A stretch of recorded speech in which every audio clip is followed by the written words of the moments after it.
Hello दोस्तों, स्वागत है आपका कॉमिक्स टाइम्स में। और आज हम शुरू कर रहे थे कॉमिक्स कारू का खजाना का दूसरा भाग। पहले भाग में हमने यहाँ तक की कहानी कंप्लीट कर चुके हैं दोस्तों। चलिए शुरू करते हैं दूसरा भाग बिना समय गंवाए। कुछ देर बाद वे अपनी अपनी पोशाकों में बिल्कुल तैयार खड़े थे। वह इस पोशाक में तो तुम बिल्कुल राजकुमार कारू नजर आते हो, लेकिन तुम तो बिल्कुल भी पहचानी नहीं जा रही हो। यही हमारे लिए अच्छा है मेरे विचार से। अब हमें समय नष्ट ना करने करके यहाँ से चलना चाहिए। हाँ चलो। शिखा के आदमी ने जरूरी सामानों से भरा हुआ एक किट बैग अपने एक आदमी की पीठ पर लाद दिया और वे पांचों बाईं ओर चल पड़े। लगभग 1 घंटे बाद उन्होंने जंगल में प्रवेश किया। तो क्या मार्ग में यह जंगल भी पड़ता है? हाँ, आगे जाकर यह और घना हो जाएगा। इस जंगल को पार करने के बाद ही तुम्हारा कबीला आएगा। मेरा मतलब है कारू का कबीला। कहीं यह जंगल भयानक तो नहीं? मेरा मतलब इस जंगल में आदमखोर जानवर तो नहीं? मुझे उससे बहुत डर लगता है।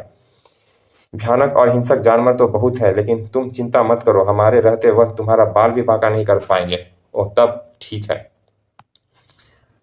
अब एक बात तुम भी ध्यान से सुनो प्रियतम। हमें जंगली जानवरों से इतना भय नहीं जितना कबीले के सरदार और उसके आदमियों से है। यदि तुमने उनके सामने जरा भी गलत सलत बोला तो वे लोग तुम्हें भी मार कर हमारी तरह आत्मा बना देंगे। अरे बाप रे! हाँ, फिर हम दोनों इस जन्म में भी नहीं मिल पाएंगे। इसीलिए तुम्हें उन्हें वही बात बतानी है जो हमने तुम्हें बताया है, यानी तुम्हें अपने आप को कबीले का राजकुमार कारू ही साबित करना है। अजी, साबित क्या करना है? मैं हूं ही राजकुमार कारू। तुम मेरी प्रेमिका हो। नहीं नहीं, तुम्हारे बारे में तो मुझे उन्हें कुछ बताना ही नहीं है। शाबाश। इसके साथ ही तुम्हें एक बात और ध्यान रखनी है। यदि वहां पहुंचकर भी तुम्हें अपने पिछले जन्म के बारे में कुछ याद ना आया तो तुम्हें अपने पिता यानी कबीले के सरदार जोरो से अपने खजाने के बारे में पूछना है। जहां मेरा खजाना? हाँ, तुम्हारा खजाना, यानी हीरो की घाटी जो तुम्हारे पूर्वजों की खोज है। और उस घाटी तक का रास्ता केवल तुम्हारा खानदान ही जानता है। और उस खानदान में अब कबीले का सरदार ही जीवित बचा है, क्योंकि आपने जिस बेटे कारू को उसने उस खजाने के बारे में बताया था वह मर ही चुका है। मेरा खजाना हीरो की घाटी? हाँ, अतः तुम्हें किसी तरह सरदार से उस घाटी की के मार्ग के बारे में पूछना है और वहां तक पहुंचना है। लेकिन वहां पहुंचने से क्या होगा? मुझे पूरा विश्वास है कि वहां पहुंचकर तुम्हें पिछले जन्म की सारी बातें याद आ जाएगी, क्योंकि वही तुम्हारे पिता ने मेरी हत्या की थी और तुमने मेरे वियोग में आत्महत्या की थी। परंतु जब तुम वहां मेरे साथ थी तो मुझे वहां का रास्ता सरदार से पूछने की क्या जरूरत है? तुम ही तुम ही मुझे वहां ले चलो। बेशक मैं वहां का मार्ग भूल गया, लेकिन तुम तो वहां का मार्ग जानती होगी। मैं वॉन के प्रश्न से शिखा एक बार फिर घबरा उठी, लेकिन उसके साथी ने बात संभाली। राजकुमार, शिखा को जब तुम अपने साथ वहां ले गए थे तो यह तुम्हारे प्यार में इतनी डूबी थी कि उसने उस रास्ते का ध्यान ही नहीं रखा। अतः तुम्हारे साथ साथ मरने के बाद उसे भी कुछ याद नहीं रहा। ओ, अब समझा। तुम लोग चिंता मत करो, मैं सरदार से किसी भी तरह कारू के खजाने का मार्ग मालूम कर लूंगा। डार्लिंग, मुझे तुम्हारी आत्मा को शांति दिलाने के लिए हर कार्य मंजूर है, क्योंकि मैं तुम्हें फिर से पाना चाहता हूँ। ओह प्रियतम, तुम कितने अच्छे हो। हम्म। ओह, हम बातों के विषय में भटक गए थे। हाँ, हम हीरो की घाटी की बात कर रहे थे। हाँ डार्लिंग, एक बात तो तुमने बताई नहीं कि हीरो की घाटी में कैसा खजाना है। मुझे पूरा याद तो नहीं। हाँ, जहां तक याद आता है वहां हीरे कंकड़ पत्थर की तरह बिखरे पड़े थे। ओह, तभी। हो हु। अरे बाप रे, यह भयानक आवाजें कैसी है? लगता है तुम्हारे कबीले वालों ने हमारी मौजूदगी जान ली है, इसीलिए वे हमें घेर रहे हैं। परंतु तुम्हें घबराने की कोई जरूरत नहीं प्रियतम, क्योंकि वे तुम्हें पहचान कर तुम्हारा कोई अहित नहीं करेंगे। शीघ्र ही बहुत सारे जंगलियों ने उन्हें चारों ओर से घेर लिया। हुआ। अरे बाप रे, हो। घबराओ नहीं कारू, इनके सामने आओ, फिर देखो ये तुम्हें पहचान कर तुम्हारा कितना मान सम्मान करते हैं। बॉन शिखा के पीछे से निकलकर उन जंगलियों के सामने आ गया। उसे देखते ही जंगली शोर मचाते हुए प्रसन्नता से उछलते कूदने लगे। हु हो, थैंक गॉड! ईश्वर का शुक्र है, उन्होंने मुझे तुरंत पहचान लिया। अब तुम्हें डरने की जरा भी जरूरत नहीं है। तभी उनमें से एक जंगली चीखा, हुआ। अगले ही पल सारे जंगली कुकबरान के सामने नतमस्तक हो गए। यह क्या कर रहे हैं? ये अपने राजकुमार की वापसी पर उसका अभिवादन कर रहे हैं। अब तुम उन्हें उठाने का आदेश दोगे, तभी ये उठेंगे, वरना इसी मुद्रा में रहेंगे। ओह! अगले ही पल कुकबरान राजकुमार कारू बन गया। उठो मेरे कबीले वालों, उठो, हम तुम्हारे दिए गए सम्मान से बहुत खुश हुए। तुरंत ही सारे जंगली उठकर फिर प्रसन्नता से उछलने कूदने लगे। बस बस इतनी ही प्रसन्नता बहुत है। अब तुम लोग मुझे मेरे बापू के पास ले चलो। मैं उनसे मिलने के लिए मीलों दूर से चलकर समुद्र पार से आया हूँ। हमारे साथ आइए राजकुमार। और जंगलियों उन्हें साथ लेकर प्रसन्नता से उछलते कूदते एक तरफ चल पड़े। हु हो जंग जब जंगली लोग कुकबरान आदि को लेकर अपने कबीले में पहुंचे तो कबीले का बूढ़ा सरदार कुकबरान को देखकर प्रसन्नता से चीख उठा, मेरा बेटा। दोनों प्रेम पूर्वक एक दूसरे के गले लग गए। मेरे बेटे, तू आ गया। हाँ बाबू, तुमसे मिलने के लिए मुझे दूसरा जन्म लेना पड़ा। मैं समुद्र पार से तुमसे मिलने आया हूँ। ओ देवता ने हमारी सुन ली, आज हम बहुत खुश हैं। लेकिन बेटा, तुम्हारे साथ यह विदेशी लोग कौन हैं? यह लोग मेरी नई दुनिया के मित्र हैं बापू। इन्हीं के सहयोग से मैं तुम तक पहुंच पाया हूँ। ओ अच्छा अच्छा, हम तुम लोगों के बहुत आभारी हैं विदेशी लोगों, जो तुमने हमें हमारे बिछड़े हुए बेटे से मिलाया। धन्यवाद सरदार, यह तो हमारा कर्तव्य था। बाबू, अब तुम इन लोगों के ठहरने का इंतजाम करो। मेरे साथ साथ ये लोग भी बहुत थक चुके हैं। हम जरा आराम करेंगे। जरूर जरूर बेटा, आज तुम्हारे आने की खुशी में हम लोग एक शानदार जश्न भी मनाएंगे। अपनी ओर से मैं पूरे कबीले वालों को दावत देता हूँ। यह तो बड़ी खुशी की बात होगी बापू। शिखा आदि को एक सुंदर से घर में ठहरा दिया गया और उन्हें भरपेट भोजन कराया गया। अब बॉन्ड को राजकुमार कारू के कमरे में ठहराकर उसे भी भरपेट भोजन कराया गया। खा पीकर कुकबरान लंबी तान कर सो गया। रात को कबीले के सरदार जोरो ने कुकबरान यानी अपने बेटे कारू के आने की खुशी में एक शानदार दावत का इंतजाम किया। इसमें कुकबरान समेत शिखा आदि भी सम्मिलित हुए। प्रियतम, समय नष्ट ना करो। हो सके तो आजकल में ही सरदार से अपने खजाने यानी हीरो की घाटी का मार्ग पूछ लेना। ठीक है। वह रात जश्न में ही बीत गई। सुबह होने पर जब जश्न खत्म हुआ तो कुकबरान आदि अपने अपने कमरे में सोने के लिए चले गए और दिन भर सोते रहे। संध्या को वे सब मिलकर कबीले के कुछ स्त्री पुरुषों के साथ कबीले में घूमे फिरे। फिर रात के खाने पर, बापू मेरे खजाने का क्या हाल है? बेटा, वह बिल्कुल सुरक्षित है। यदि तुम्हें खजाने की जरूरत हो तो जितना चाहे जाते समय अपने साथ ले जा सकते हो। बापू, अपनी दुनिया में मुझे जल्दी ही जाना है, क्योंकि मैंने वहां अपना कारोबार चला रखा है और खजाने में से मुझे कुछ भी ले जाने की जरूरत नहीं है। हाँ, मैं एक बार वह खजाना देखना जरूर चाहता हूँ। जरूर देखाओ बेटे, इसमें मुझसे पूछने की क्या जरूरत है? मार्ग तुम्हें पता ही है, तुम कल ही अपना खजाना देखाओ। यही तो मुश्किल है बापू। दूसरा शरीर धारण करने के बाद मैं इस खजाने का रास्ता भूल गया हूँ। ओह! सरदार कुछ देर तक सोच में डूबा रहा, फिर बोला, ठीक है, कल मैं सवय तुम्हें वहां लेकर चलूंगा। वाह बापू, तुम कितने अच्छे हो। फिर खाने से निर्वित होने के बाद बॉन्ड मौका पाकर शिखा आदि से बोला, कल मैं किसी भी समय अपना खजाना यानी हीरो की घाटी देखने जाऊंगा। मेरे साथ फिर मेरे पिता यानी कबीले के सरदार होंगे। वाह, यह तो बहुत अच्छी बात है। हम लोग तुम्हारा पीछा करते हुए वहां पहुंच जाएंगे। ठीक है, तो मैं चलता हूँ। हाँ, तुम जाओ और आराम करो। आज की रात हम भी अपना एक आवश्यक काम निपटा लेंगे। बॉन्ड और बॉन्ड लौट पड़ा, लेकिन उसके दिमाग में शिखा की बात गूंज रही थी। हाँ, तुम जाओ, आज की रात हम भी अपना एक काम निपटा लेंगे। क्या काम हो सकता है शिखा का? आज की रात वह अपना कौन सा काम निपटाना चाहती है? बॉन्ड बिस्तर पर करवटें बदल रहा था। उसे नींद नहीं आई। जरूर कोई खास बात है। मुझे उन पर निगाहें रखनी चाहिए और देखना चाहिए कि वे अपना कौन सा काम निपटाते हैं। बॉन्ड अपने कमरे से निकल पड़ा और दबे पांव चलता हुआ शिखा के मकान के सामने जा पहुंचा। तभी उसे शिखा और उसके तीनों साथी घर से बाहर निकलते हुए दिखाई दिए। ओह, यह तो कहीं जा रहे हैं। बॉन्ड दबे पांव उनके पीछे चल पड़ा। पूरा कबीला उस समय सो चुका था, इसीलिए किसी ने भी उन्हें नहीं रोका टोका। अरे, यह तो कबीले से बाहर निकल आए। आखिर यह जा कहाँ रहे हैं? लगभग 15 मिनट बाद वे एक पहाड़ी गुफा के पास पहुंचे। इस गुफा में इनका क्या काम? तभी चार व्यक्ति ना जाने कहां से निकलकर शिखा आदि के सामने आ खड़े हुए। सब ठीक ठाक है ना राका? हाँ मादाम, लेकिन आप कब वापस लौटी? कल दोपहर ही हमारा काम हो गया है राका, इसीलिए अब हमें इस बूढ़े अजीत की कोई जरूरत नहीं रह गई है। क्या क्या आप अकारू के हमशक्ल को ले आई हैं?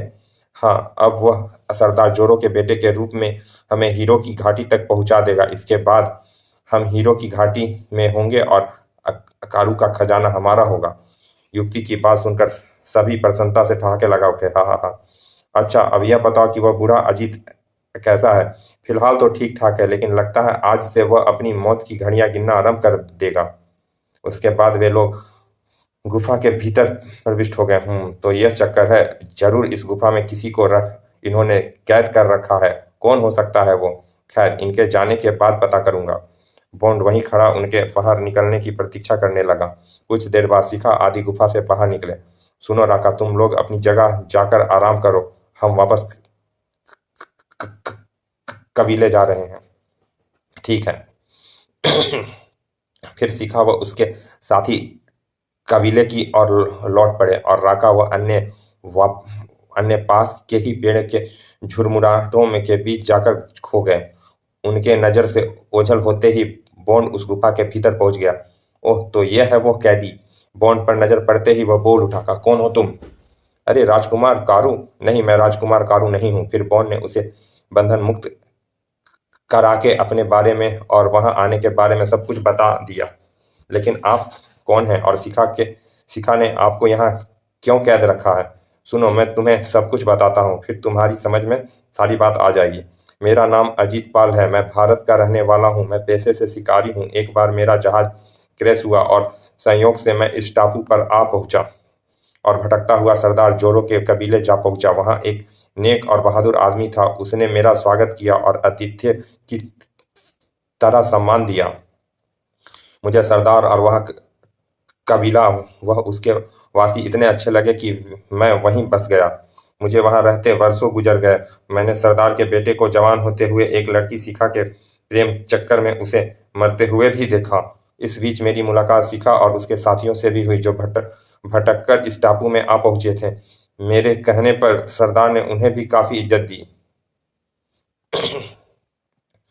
बस बेटे, एक रात खाने पीने के दौरान मेरे मुख से कारू के खजाने यानी हीरो की घाटी के बारे में उनके सामने सामने निकल गया।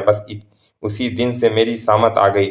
यह लोग मुझे पकड़कर यहाँ ले आए और मुझसे इस घाटी के बारे में पूछने लगे। मेरी बात पर विश्वास करो, मैं सिर्फ यह जानता हूँ कि इस द्वीप पर कहीं हीरो की घाटी है, लेकिन कहाँ और वहां तक जाने का रास्ता कौन सा है यह मैं नहीं जानता। मेरे विचार से यह ठीक ही कह रहा है, इसे और यातना देना बेकार है। तो मादाम, हम हीरो की घाटी तक कैसे पहुंचेंगे? सरदार तो हमें इस घाटी तक पहुंचाने से रहा। यदि हमने उससे हीरो की घाटी के बारे में पूछने की कोशिश की तो हो सकता है वो हमें मार ही डाले। तुम ठीक कहती हो राका, हमें कोई और ही तरकीब लड़ानी होगी। और बेटा, उस दिन के बाद वो लड़की शिखा और उसके कुछ साथी आज उसके बाद और बेटा उस दिन के बाद वो लड़की शिखा और उसके कुछ साथी आज ही दिखाई पड़े हैं।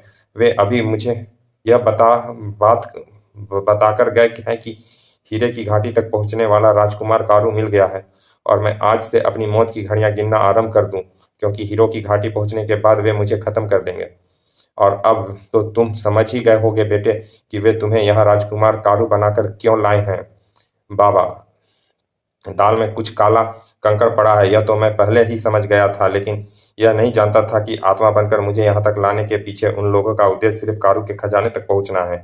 हाँ बेटा, असली उद्देश्य उनका यही है कि वे तुम्हारे द्वारा उस बेशुमार खजाने तक पहुँचना चाहते हैं, जिसका मार्ग अब सिर्फ सरदार ही जानता है। अफसोस तो मुझे इस बात का है कि किसी अजनबी को अपना मित्र बनाकर मैंने उन्हें कबीलों की गोपनीयता क्यों बताई, क्या उन्हें कारू और उनके खजाने के बारे में बताया।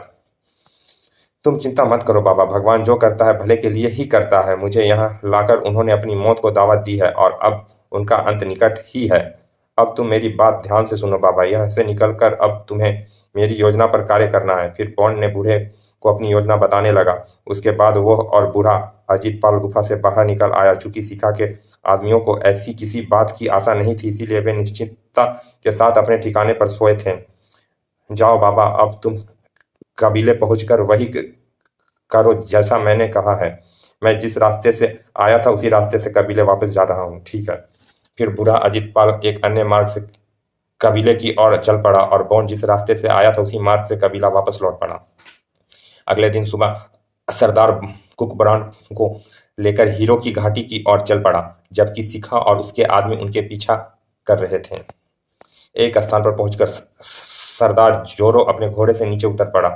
उतरो बेटा, यहाँ से हम एक जमी 2 सुरंग द्वारा घाटी तक जाएंगे। ओह! बॉन्ड घोड़े से उतरकर सरदार के साथ एक विशाल वृक्ष की ओर बढ़ा। उस वृक्ष के तने में एक द्वार रूपी जगह थी। दोनों उसी में प्रवेश कर गए। अंदर एक लंबी सुरंग थी जिसमें अनोखे प्रकाश हो रहे थे, जिससे उन्हें चलने में जरा भी असुविधा नहीं हो रही थी। इस सुरंग में यह प्रकाश कहाँ से आ रहा है बापू?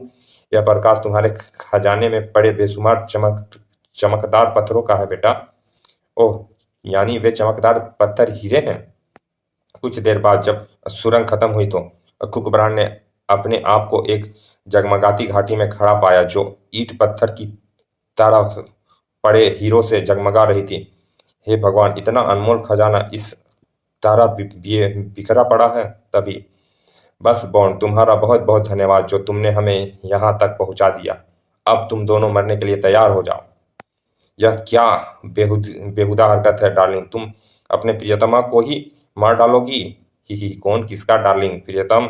यह सब आत्मा वात्मा का नाटक तो मैंने इस घाटी तक पहुंचने के लिए किया था। अब यह नाटक खत्म और उसके साथ तुम दोनों भी खत्म, लड़की। तभी बॉन्ड एक जोरदार ठहाका लगा उठा।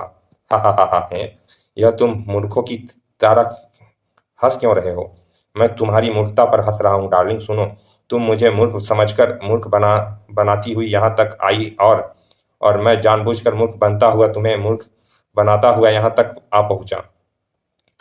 मुझे तो तुम पर पहली रात ही संदेह हो गया था, जब तुमने एक आत्मा बनकर यह कहा था कि कुछ गुंडे तुम्हारी इज्जत लूटने के चक्कर में हैं, क्योंकि तुमने मुझे जरूरत से ज्यादा मूर्ख समझ लिया था। इसीलिए यह बात तुम आनंद अनजाने में ही कह गई, लेकिन मैं इतना मूर्ख नहीं था कि इतना भी समझ नहीं पाता कि भला कोई व्यक्ति किसी आत्मा की इज्जत कैसे लूट सकता है।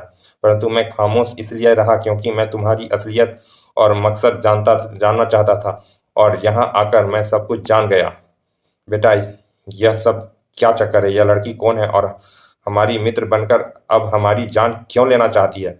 यह चक्कर बहुत लंबा है सरदार। यह लड़की अपनी समझ से मुझे मूर्ख बनाती रही और मैं इसे सुनो, मैं तुम्हें सारी बात बताता हूँ।